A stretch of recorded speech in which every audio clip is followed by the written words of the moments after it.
You can gain some significant yardage hitting your tight end on that one.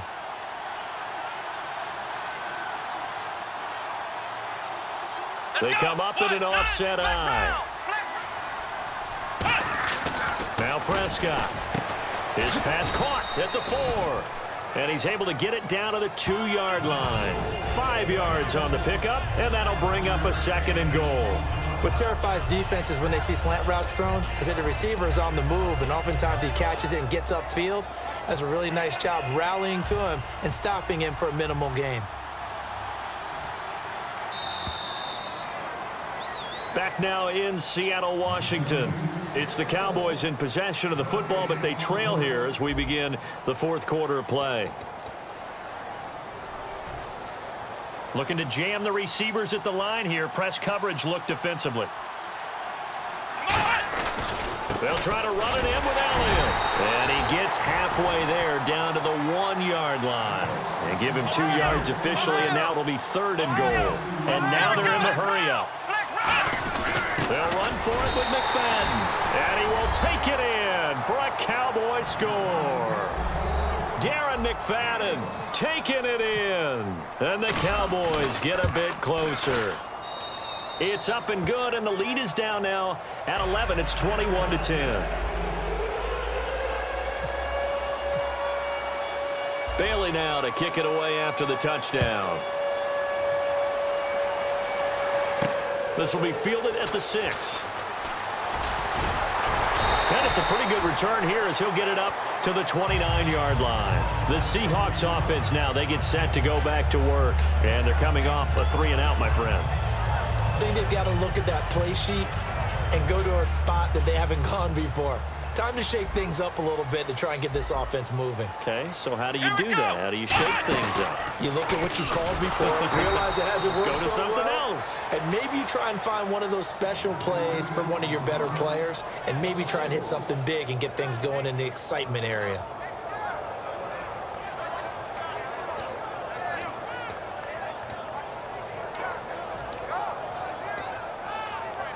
And a long way to go for the offense here on 2nd down.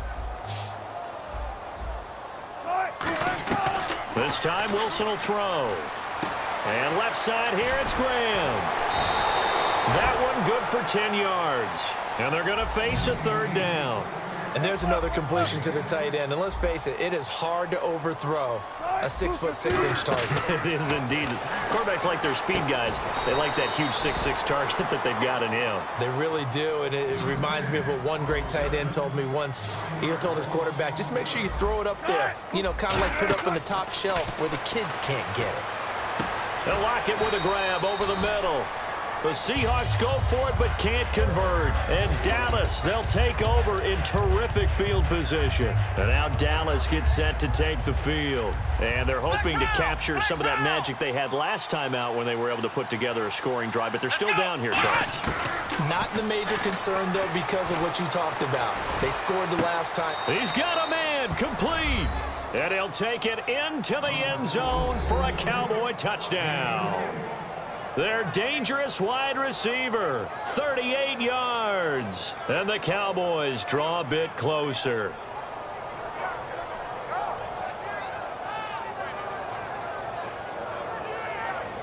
All right, so the Cowboys will go for 2 here. Looks like the defense in press coverage here.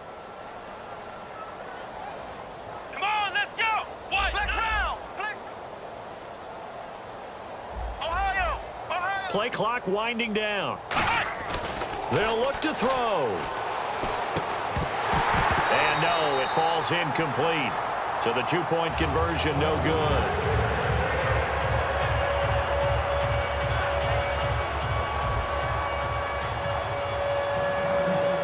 Bailey now to kick it away after the touchdown.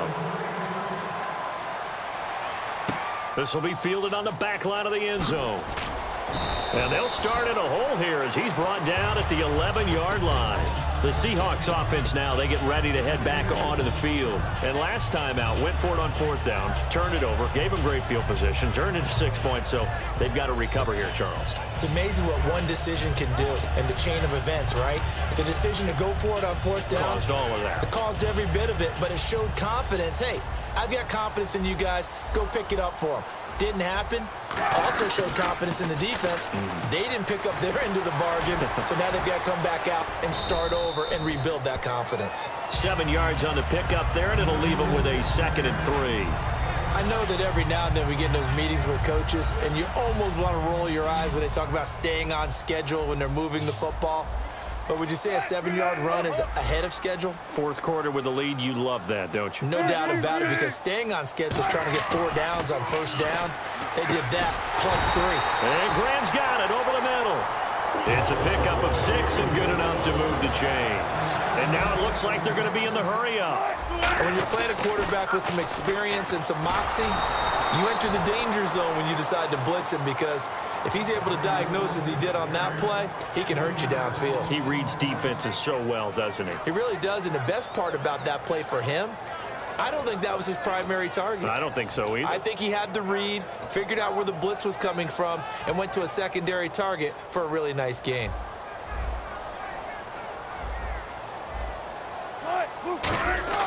On 2nd down, here's Wilson. And that one got tipped, kind of threw everything off. It brings up 3rd.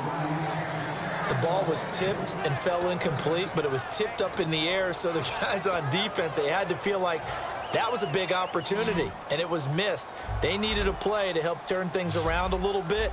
Ball's in the air. Can they rally to it and get it? On that play, they weren't able to. They'll take the ball batted away, but boy, they missed a big chance there. And here's a big one now. Trying to hold this lead. They're going to go for it here on 4th down. They didn't get the first down, but I have to say I do like the call. I like what they were trying to do. Try and hit your receiver on the run and see if he can pick it up. Keep it on his feet, get a little rack yardage. They have a nice job defensively to get to him and keep him short of the first. And out now come the Cowboys. And they're going to need another score. Got one last time, but still down here. When you're playing catch-up, every possession becomes crucial, doesn't it? It's vital. Get back out on the field, punch it in the end zone again. They know it's not easy, but what they do have going for them, they did score the last time. They think they've got a good formula working. And what about the defense? Well, now you're just saying to yourself, okay, we gave up a score last time. What adjustments do we need to make to slow them down now and get the ball back for our own offense? Is it more pressure? Is it more zone? What do they have to do? They're trying to figure that out themselves. We'll see if they can figure that out right here. Time for a break. We'll come back, see what transpires after this. And now inside the red zone, the offense will operate. Again, we'll see the pistol here. A first down carry by Elliott. And they get to him quickly here as he stopped right around the 13. Call it a gain of 4 on first, and that'll make it 2nd down.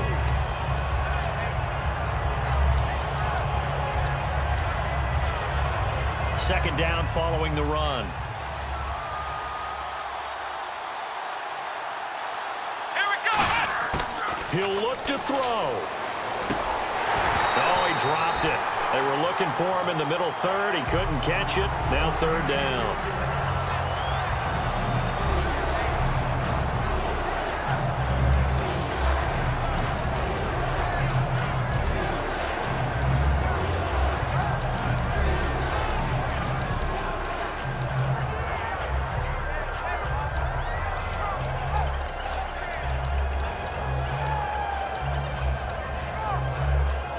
And the offense facing a 3rd and 6. And on the outside, they're playing press coverage. Here we go! They'll look to throw. This will be caught at about the 5. It's an 8-yard pickup, and it leads to a 1st and goal. And in a lot of ways, that catch is expected. Red zone presence, and that one was realized there. You've got to find your tight end in that situation.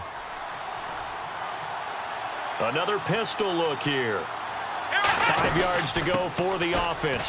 He takes it across for the touchdown, and they've taken the lead late in the final minute of the 4th.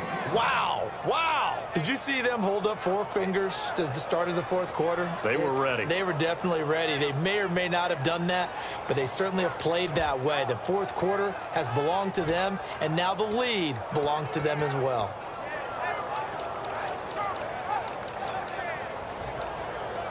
So they're going to go for 2. Let's go! They'll try and throw for it. And no, it's incomplete. So they can't convert for two, but they still have the lead as we get toward the end of the fourth.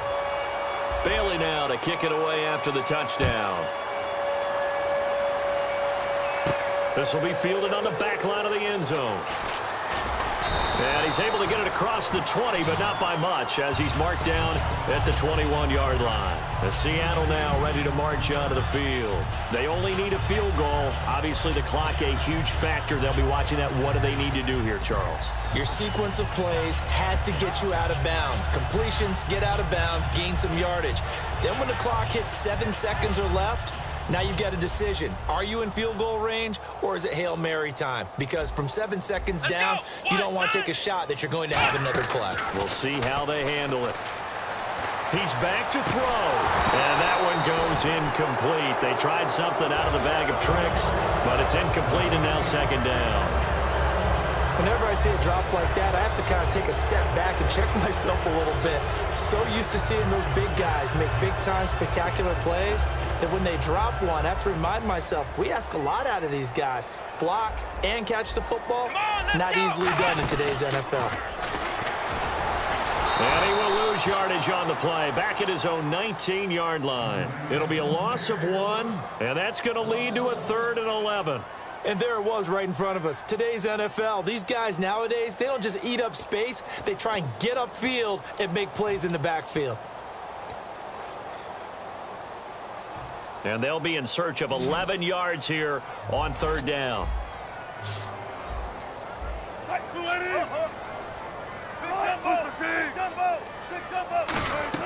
Back to throw. And he finds his tight end, Graham. And they'll bring him down here up at about the 22-yard line. Call it a gain of 3. And that's going to make it 4th down.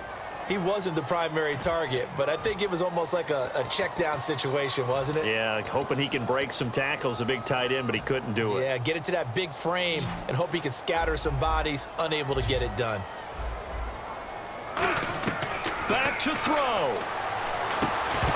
That'll be incomplete with 9 seconds now showing on the clock. And they're not able to convert on 4th down. And now Dallas gets set to take the field. Only one timeout defensively, so this should just be a simple kneel down. I agree totally. I looked at my time management chart. It says take a knee, victory formation. They just have one timeout left. And that should be all she wrote. By the way, it's a good thing you can read that because nobody else can. Not with my chicken scratch. Not at all. They'll try and run some clock now with Elliott. And there just continues to be nowhere to run. He's bottled up again at the line of scrimmage.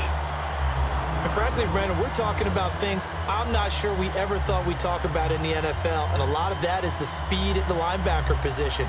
A lot of these guys in college, they were safeties. They moved them up to outside linebacker to combat the spread offenses, and now we're seeing it in the NFL. Those same guys using their speed to make plays in the backfield, similar to that one. A little bit of ground to make up for the offense as they face a 2nd and 11. Here we go. This is Elliott. And he's brought down.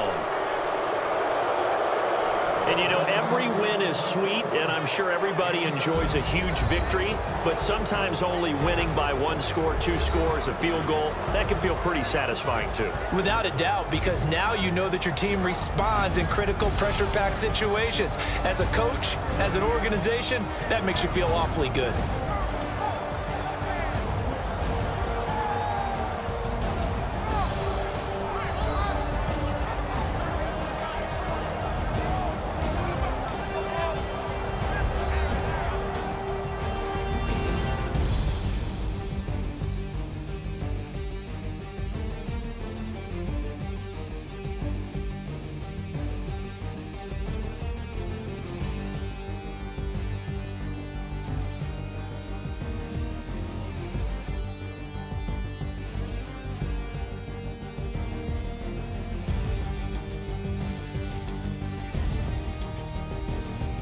So that's a wrap for Charles Davis. I'm Brandon Gaudin, and this has been a presentation of the NFL on EA Sports. For more, check us out at easports.com. From Seattle, so long, everybody.